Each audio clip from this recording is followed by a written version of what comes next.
Oi, gente querida, gente amiga do canal Paz e Bem. Teve uma pessoa que. Da Pós TV 247, gente. Sempre esqueço de saudar a Pós TV 247.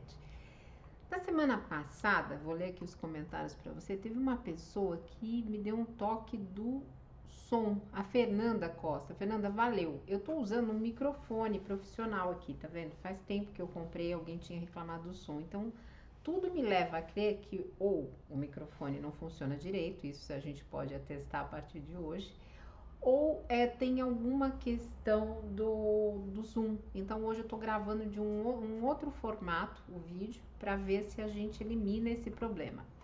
Deixa eu dar um oi aqui para todo mundo que deixou comentários para mim. Semana passada não consegui ver os comentários. Então vamos lá. Maria das Graças, Carla, gosto das sugestões de filme e suas falas de incentivo. Elisa Mendonça, que saudades que eu estava. Que bom estar de volta e em dia de pensar em Flávio, que adiantou na fila de ser abraçado por Deus. Que compaixão, amor e compreensão amorosa divina que certamente recebeu ao chegar às portas do céu. Tenho muitos amigos que assim optaram, muitos mesmo. Vale saber como encarar e ser de real ajuda. Gratidão. A Lourdes, paz e bem para toda a comunidade, o Antônio, José Luciano, Lamartine, Oscar, Dirceu, desunidos em coração e paz. Margarete diz que precisa refletir sobre o valor da vida e a importância da saúde é complexo para todos nós e que o Flávio tinha deixado uma mensagem com relação à velhice. Tem razão, ele tinha falado mesmo. E a nossa sociedade está doente, precisamos vibrar e pedir aos amigos espirituais orientação. Nós temos feito, inclusive convido a comunidade, todos os dias, às 21 horas, nós temos feito pelo Sejus e com vários outros espíritas progressistas, preces e vibrações pela humanidade. Então, cada um na sua casa tem se recolhido e tem feito uma leitura e feito as preces e vibrações.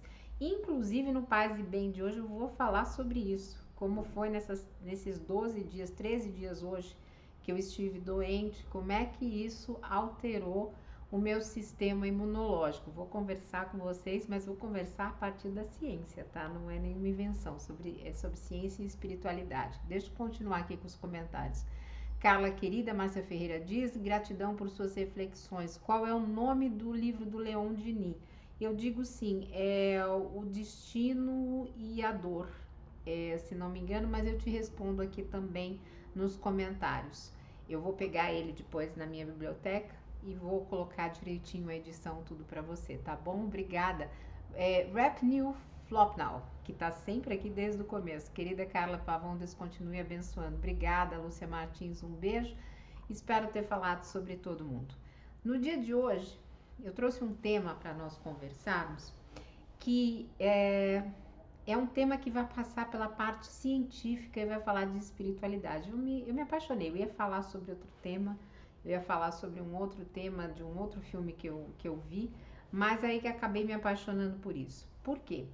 Quando eu fiquei doente nesses últimos 12 dias, eu recebi muitas dessas correntes de prece, de oração, o reverendo Eduardo Henrique, o Mauro, toda a comunidade.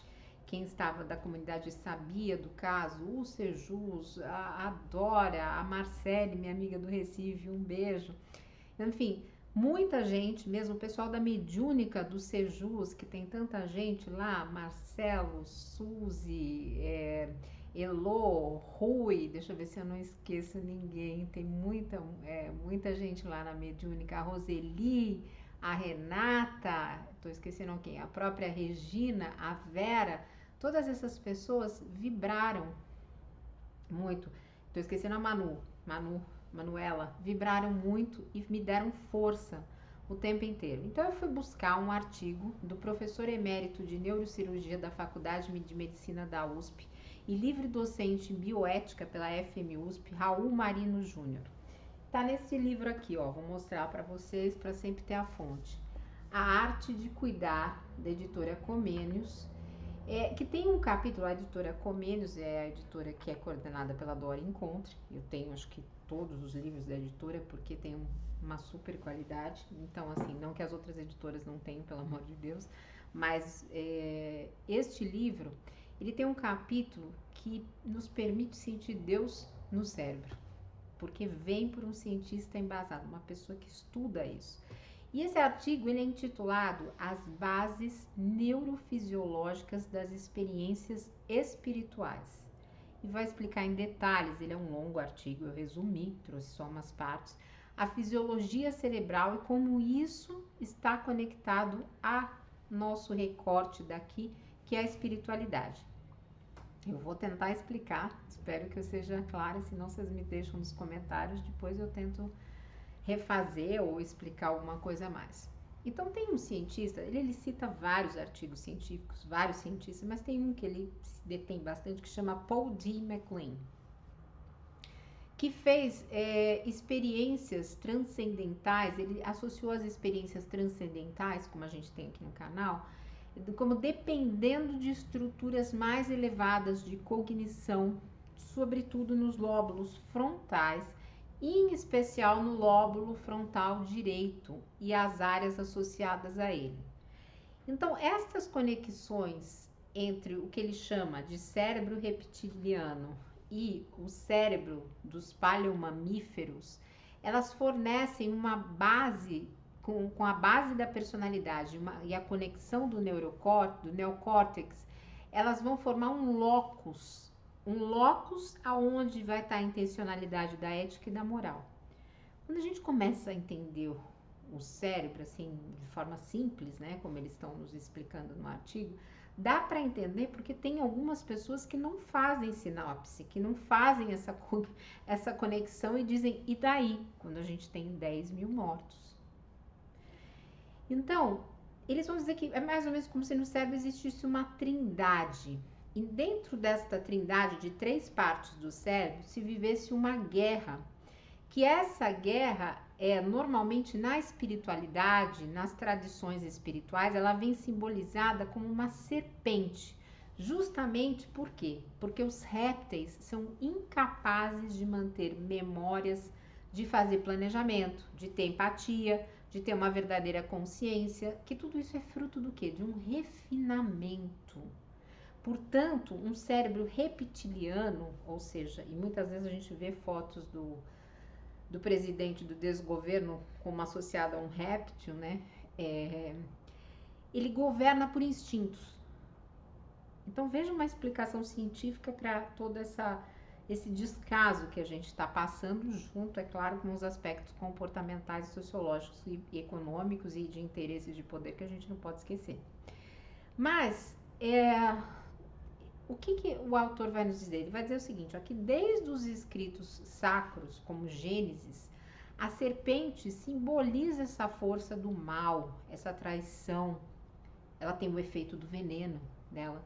Então, esses répteis, eles acabam sendo associados à agressividade, ao assassinato, à maldade em assuntos morais e sexuais, ou seja, em comportamentos que parecem que são movidos por um piloto automático. Mas esse tronco reptiliano, ele não age sozinho nos seres humanos. Ele tem um sistema, que é o sistema límbico, que a gente falou, e o neocórtex, que vão controlar esses instintos primários, materialistas e imediatistas que nós sentimos. E a partir disso, ele vai nos citar a passagem de Paulo na carta aos Romanos, que está no capítulo 7, versículos de 2 a 21. Eu vou ler aqui a carta, porque são alguns trechos, não é completa, que nós vamos falar. Então ele vai dizer assim, Paulo vai dizer assim, ora, se faço o que não quero, consinto que a lei é boa. Neste caso, quem faz isto já não sou eu, mas o pecado que habita em mim, pois querer o bem está em mim, não porém o efetuá-lo, porque não faço o bem que quero, mas o mal que não quero faço. Esse trecho do bem que quero e do mal, ele é muito usado dentro do movimento espírita tradicional, no sentido das pessoas tentarem o autoconhecimento e tentarem se melhorar e formarem um homem de bem. Aqui na visão progressista que eu represento, eu digo mais, formar consciência política e saber quando está colocando alguém que age dessa forma deliberada e maldosa, como se fosse uma serpente o tempo inteiro junto com seus asseclas. Voltando a Paulo, já não sou eu quem faz, e sim o pecado que habita em mim. Então, ao querer fazer o bem, encontro a lei que o mal reside em mim. Vejo meus membros outra lei, que guerreando contra a lei da minha mente, me faz prisioneiro da lei do pecado que está nos meus membros. Desventurado homem que eu sou. Então veja que é como se ele descrevesse realmente uma questão reptiliana, uma questão muito de instintos, uma questão básica, mas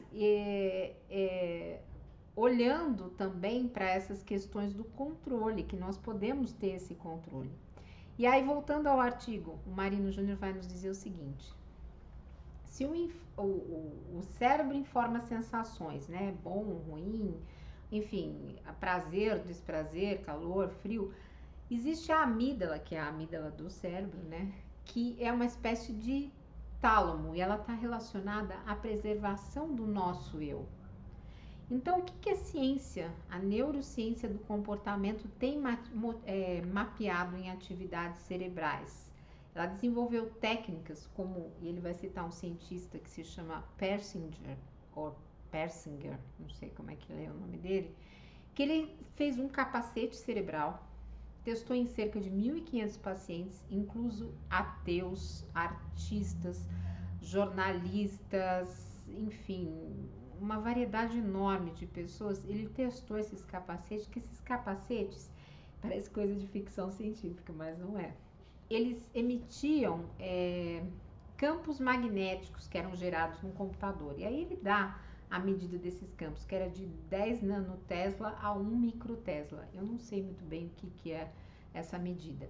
Nos hemisférios cerebrais, então a pessoa põe o capacete nos hemisférios cerebrais, recebia esses campos magnéticos, e aí eles relatavam uma experiência de um ser sensível. Esse ser sensível gerou uma hipótese de estudo para esse cientista, que ele passou a trabalhar, que é o seguinte, que esse ser sensível que eles viam era o protótipo da experiência de divindade, e que estaria relacionado ao hemisfério cerebral direito. Em alguns casos, estas sensações vinham com vibrações intensas. Então, vou voltar aqui para a minha experiência, que como eu comecei o Paz e Bem de hoje.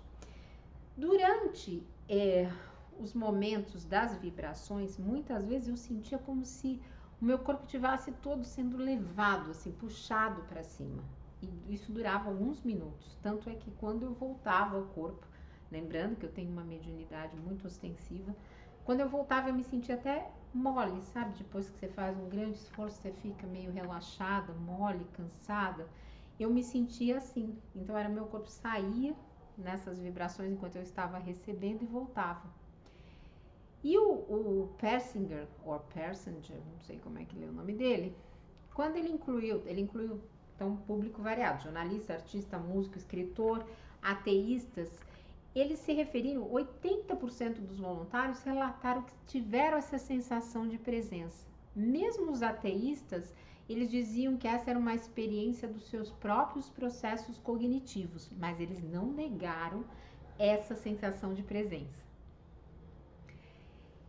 E, por exemplo, ontem, quando eu vi o Paz e Bem da monja Reishin, sobre como meditar, eu ainda não tenho uma disciplina muito grande de meditação, mas vou desenvolver. Eu fui buscar nesse artigo do Marino, ele vai dizer o seguinte, que a revista Science tem um artigo que é de um cientista que se chama R.K. Wallace, que se chama assim, os efeitos fisiológicos da meditação transcendental. E nessas pesquisas, eles percebem alterações neurofisiológicas do ponto de vista somático e fisiológico, com alterações inclusive químicas no sangue e modificações das ondas cerebrais em pessoas que praticam a meditação. Então, este autor, Wallace, ele vai se referir à meditação como um quarto estado de consciência, que poderia figurar ao lado da vigília, do sono profundo e do sonho, como quarto estado. E isso tudo, para o canal Paz e Bem, nós temos crescido muito, mas justifica muito essa sensação de bem-estar que nós temos aqui na comunidade. Porque neste artigo do Marino ele ainda vai dizer o seguinte, olha, tudo isso tem implicação neuroteológica.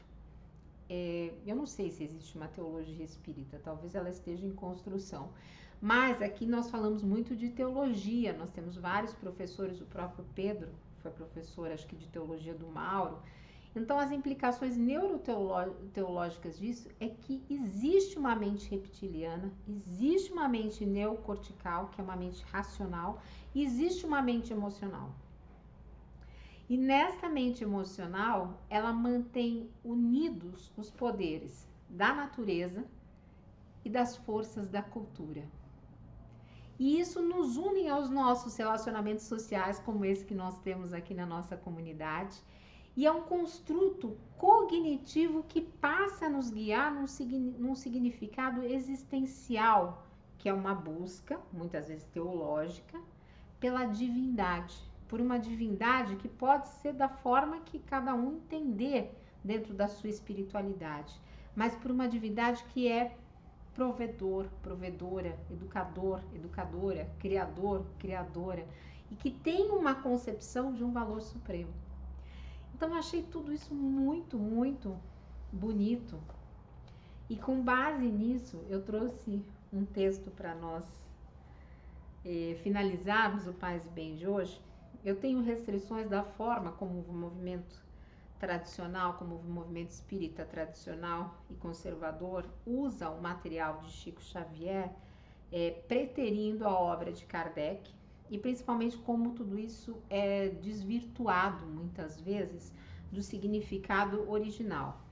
Mas eu acho que o espírito de Emmanuel, na psicografia de Francisco Cândido Xavier, faz parte da realidade de muitas pessoas. E se a gente fizer uma leitura progressista, limpando um pouco algumas tradições aqui que não são tão voltadas, tão kardecistas, dá para a gente fazer uso de bastante material para nós buscarmos esse bem-estar. Então, eu fechei aqui a página, mas já achei.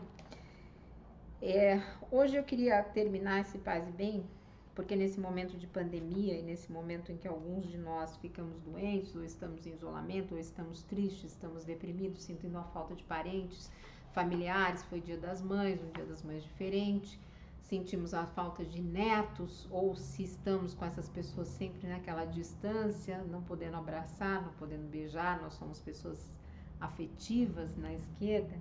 Então eu acho que é hora de nós tentarmos buscar o equilíbrio. Eu vou tentar fazer essa leitura com as minhas observações desse livro aqui que se chama Fonte Viva, para encerrar esse Paz e Bem. Eu esqueci de marcar o tempo, gente. Então, aqui está escrito assim, busquemos o melhor. Peraí, gente, acho que eu li o errado. Deixa eu ver se é esse mesmo que eu separei para vocês, que eu tô atrapalhada aqui.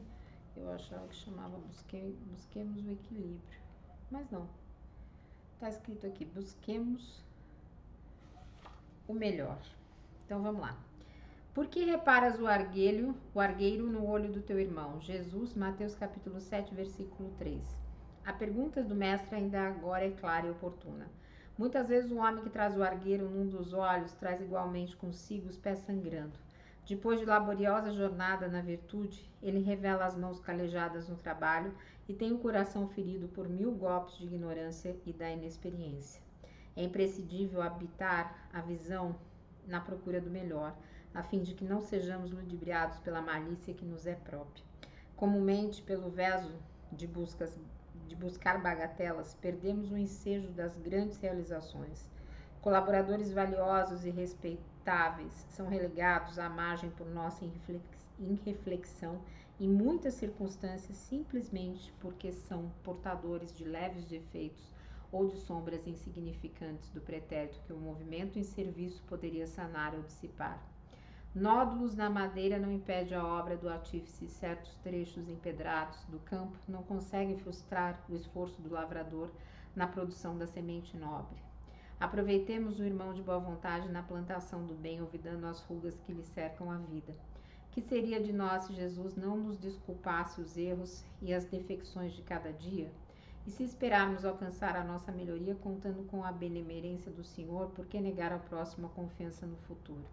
Consagremos a tarefa que o Senhor nos reservou na edificação do bem e da luz, e estejamos convictos de que, assim agindo, o argueiro que incomoda o olho do vizinho, tanto quanto a trave que nos obscurece o olhar, se desfarão espontaneamente, restituindo-nos a felicidade e o equilíbrio através da incessante renovação. Eu queria dedicar esse trecho principalmente para aqueles que estão passando dificuldades dentro da sua esfera familiar, nessa convivência tão próxima com outros familiares, marido, mulher, enfim, na convivência próxima de quarentena com o outro, filhos, porque não, os filhos também nos trazem uma série de questões, para que nós consigamos passar por isso buscando o melhor no outro. E lembrando dessa espiritualidade que produz tanto bem-estar no nosso corpo, no nosso emocional, na nossa espiritualidade. Lembrando que estamos juntos aqui nessa comunidade. Um beijo grande e antes de encerrar, gente, acho que eu já falei demais hoje, demais. Deixa eu pegar aqui para vocês a programação do canal. Agora, sempre no fim do canal, vocês têm a programação diária nossa. Então, 6 horas todos os dias, Paz e Bem. Segunda, Eduardo Brasileiro. Terça, Monja Reixinho. Quarta, Carla Pavão, eu. Quinta, Adriana Dinanã. Sexta, Mauro Lopes. Sábado, Sumaia Fuad, declama poesias. Domingo, Eduardo Henrique, o nosso reverendo anglicano. E depois nós temos toda a quarta, 6h30, Caminhos do Espiritismo, estudo da obra O Céu e o Inferno, de Allan Kardec. Às 10h30 todos os dias, Dora Encontre nos brinda brevemente com boas palavras para um bom dia. 17 horas temos segunda, Pedro Lima Vasconcelos com o curso do Evangelho, vai ter a segunda parte do Evangelho de João. Terça, Monge Marcelo Barros. Quarta, Faustino Teixeira. Quinta, estreando esta semana, Dora Encontre Maurício Zanolini, Semeando Espiritualidades, Diálogo e Crítica. Sexta, Fernanda Carlos Borges com Mulheres e Mitos. 19 horas, todo domingo, Faustino Teixeira declama poesias. Todos os dias, Reverendo Eduardo Henrique, de segunda a sexta, ofício do dia. E assim, um beijo grande a cada um de vocês. Estamos juntos, espero que vocês tenham gostado dessa reflexão do dia de hoje. Deixem aí os seus comentários. E, gente, baguncei todo o cabelo aqui. Já tá difícil na época de crise, ainda baguncei todo o cabelo agora na hora de terminar. Tá bom assim. Então, espero que vocês tenham curtido esse Paz e Bem. E tamo junto, tamo junto. Um beijo grande. Obrigada, gente.